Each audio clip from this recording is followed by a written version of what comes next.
আসসালামু আলাইকুম, সুমাইয়াস কিচেনে সবাইকে স্বাগতম। আমি আজকে আপনাদের সাথে ভীষণ মজার এবং খুব সহজ একটি ডেজার্ট রেসিপি শেয়ার করব। আর এই ডেজার্টটি হচ্ছে স্নো পুডিং। তো আমি এই ইলেকট্রিক বিটার ছাড়াই কিন্তু এই স্নো পুডিংটা আপনাদেরকে তৈরি করে দেখাবো। খুব সহজে আপনারাও তৈরি করতে পারবেন। আশা করি আপনাদের কাছে রেসিপিটি অবশ্যই ভালো লাগবে। যারা এটা এখনও ট্রাই করেননি অবশ্যই ট্রাই করবেন, তাহলে বুঝতে পারবেন কতটা মজার হয় স্নো পুডিংটা। আর খুব সহজভাবে কিন্তু আমি আপনাদেরকে তৈরি করে দেখাবো। তো স্নো পুডিং তৈরি করার জন্য আমি প্রথমে ক্যারামেলটা তৈরি করে নিব।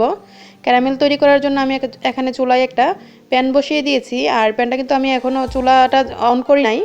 প্রথমে আমি এখানে 1/3 কাপ চিনি দিয়ে দিচ্ছি। আর এখানে আবার পানিও দিয়ে দিচ্ছি 1/3 কাপ। তারপর এখন চুলাটা আমি জ্বালিয়ে দিয়েছি।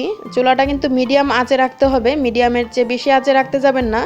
তো মিডিয়াম আঁচে এই যে দেখুন পানিটা কিন্তু চিনির সাথে মিশে গলে গিয়েছে। তো এইভাবে একটু ঘুরিয়ে ঘুরিয়ে এই চিনি আর পানিটা ভালোভাবে নেড়ে দিতে হবে।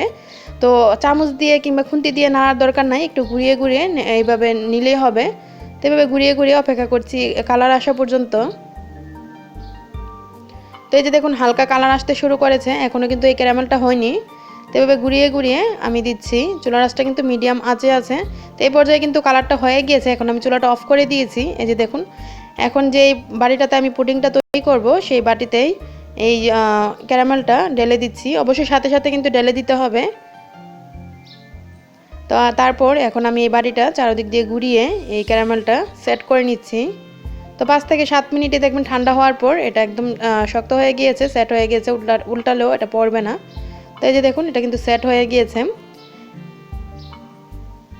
এখন এই স্নো পুডিং তৈরি করার জন্য আমি এখানে 2টা ডিম নিয়েছি। আর এই ডিমের সাদা অংশটা আর কুসুমটা আলাদা করে নিচ্ছি। অবশ্যই কিন্তু কুসুমটা আলাদা করে নিতে হবে। কুসুমের অংশ যেন এই সাদা অংশের সাথে না মিশে যায় সেটা কিন্তু খেয়াল রাখতে হবে। তো এই যে দেখুন আমি 2টা সাদা অংশ নিয়েছি। আপনারা যদি পরিমাণে বেশি করতে চান বাড়িয়ে নিলেই হবে। তো সাদা অংশটা আমি একটা বাটিতে নিয়ে নিচ্ছি, যেহেতু ফুম হবে, এটা ফুম হওয়ার পর অনেকটা বেশি হবে। তো আমি এরকম একটা এই যে দেখুন হ্যান্ড উইস্ক সাহায্যে এই ফোমটা তৈরি করে নিব। আপনারা চাইলে ঠিক কাজটা এরকম ডালঘুটনি দিয়েও করতে পারেন। তো এরকমভাবে ঘুরিয়ে ঘুরিয়ে আমি এই ফোমটা তৈরি করে নিব। আবার এরকম করে নিলেও কিন্তু হবে। তো এই যে দেখুন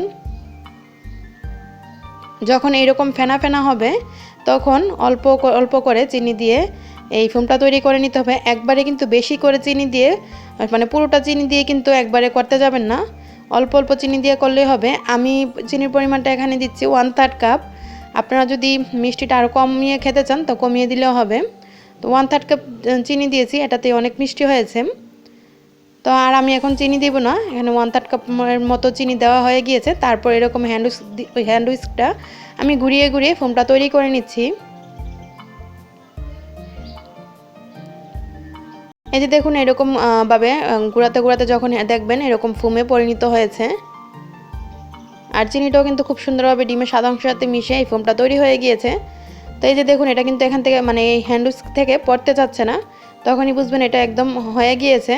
আর বাটিটা একবার দেখবেন উল্টালেও এই ফোমটা পড়ছে না, তখন বুঝবেন এটা একদম পারফেক্ট একটা ফোম তৈরি হয়েছে। তো এখন যে আমি ক্যারামেল সেট করে রাখা বক্সে এই ডিমের ফোমটা এইভাবে দিয়ে দিচ্ছি। তো এইভাবে নিয়ে তারপর পুরোটা বাটিতে ভরে নিতে হবে।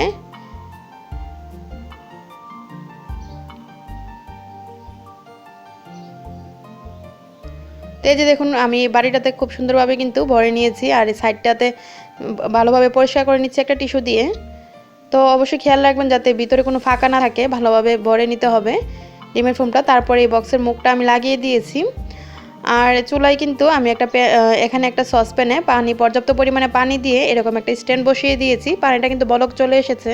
এই পর্যায়ে আমি চুলাটা বন্ধ করে দিয়েছি, যেহেতু পুডিং বাটিটা বসাবো তাই চুলাটা বন্ধ করে দিয়েছি। বন্ধ করে আবার চুলাটা জ্বালিয়ে দিব। তো এই বাটিটা আমি বসিয়ে দিলাম, এখন চুলাটা জ্বালিয়ে দিয়েছি। আর এই যে দেখুন এই ঢাকনাটার মুখটা কিন্তু আমি একটা টিস্যু পেপারে ছোটো করে তারপর এই বন্ধ করে দিয়েছি, এটা অবশ্যই খেয়াল রাখতে হবে। তারপর চুলার আঁচটা আমি মিডিয়াম লো আঁচে রেখে 20 মিনিট পর্যন্ত অপেক্ষা করব, পুডিংটা হওয়া পর্যন্ত। আর এটা 20 মিনিটেই খুব সুন্দরভাবে হয়ে যাবে। অবশ্যই সময়টা খেয়াল রাখবেন, 20 মিনিটে কিন্তু এই স্নো পুডিংটা হয়ে যাবে। এই যে দেখুন 20 মিনিট পর চুলার আঁচ মিডিয়াম লো আঁচে রেখে 20 মিনিটের মতো আমি রেখেছিলাম। তো এখন চুলাটা আমি বন্ধ করে দিয়েছি আর একটু মুখটা খুলে আপনাদেরকে দেখাচ্ছি। এই যে দেখুন হয়ে গিয়েছে, কিন্তু এটা যথেষ্ট ফুলেছে। তো এখন আমি চুলা থেকে নামিয়ে নিয়েছি আর অপেক্ষা করছি ঠান্ডা হওয়া পর্যন্ত। আপনারা চাইলে ফ্রিজও রাখতে পারেন। তো এখন আমি ঠান্ডা হওয়া পর্যন্ত অপেক্ষা করছি। ঠান্ডা হওয়ার পর একটা প্লেটে তুলে নিব।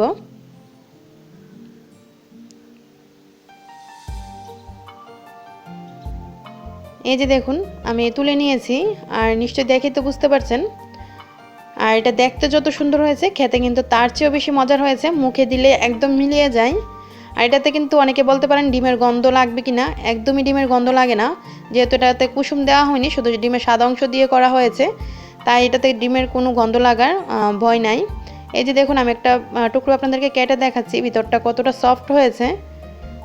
এটা এখনও যারা ট্রাই করেননি অবশ্যই ট্রাই করবেন, আপনাদের কাছে অবশ্যই ভালো লাগবে এবং আপনাদের পরিবার ও বন্ধুদের সাথে রেসিপিটি শেয়ার করবেন। আশা করি আমার আজকের স্নো পুডিং রেসিপিটি আপনাদের কাছে ভালো লেগেছে। যদি ভালো লাগে আমার চ্যানেলটি প্লিজ সাবস্ক্রাইব করবেন আর লাইক শেয়ার দিবেন। আমার আজকের এই রেসিপিটি দেখার জন্য আপনাদের সবাইকে অসংখ্য ধন্যবাদ। সবাই ভালো থাকবেন, আমার জন্য দোয়া করবেন। আল্লাহ হাফেজ।